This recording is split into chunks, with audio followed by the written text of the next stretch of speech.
UPPL ni गेजेरावनो माखासे party वर्कार्स जायफोर दं बिथांमोनखौ गोबांखौनो खुद्रिनायखौ नुनो मोनबाय थादों सार गोबाङानो एक्चुअली बेदि सरकार दानानै खामानि मावफैनाय अभिगता गैयि गोजा पार्टी वर्कारफ्रा गोबाङानो हयथ' सानदोंमोन सिगाङाव जोंनि UPPL नि सरकार गैयि समाव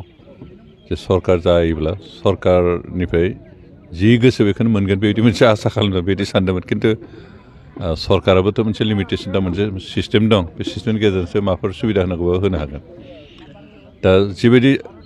आसा खालामदोंमोन जिबायदि सानदोंमोन बेबायदि जायैखाय गोबाङानो एसे दुखु मोननाय बायदि फोरमायदों UPPL नि गेजेरावनो माखासे पार्टी वर्कार्स जायफोर दं बिथांमोनखौ गोबांखौनो खुद्रिनायखौ नुनो मोनबाय थादों सार गोबाङानो एक्चुअली बेदि सरकार दानानै खामानि मावफैनाय अभिगता गैयि गोजा पार्टी वर्कारफ्रा गोबाङानो हयथ' सानदोंमोन सिगाङाव जोंनि UPPL नि सरकार गैयि समाव जे सरकार जायोब्ला सरकारनिफ्राय जि गोसो बेखौनो मोनगोन बेबायदि मोनसे आसा खालामदों बेबायदि सानदोंमोन खिन्थु सरकाराबोथ' मोनसे लिमिटेसन दा मोनसे सिस्टेम दं बे सिस्टेमनि गेजेरजोंसो माबाफोर सुबिदा होनांगौबा होनो हागोन दा जिबायदि आसा खालामदोंमोन जिबायदि सानदोंमोन बेबायदि जायैखाय गोबाङानो एसे दुखु मोननाय बायदि फोरमायदों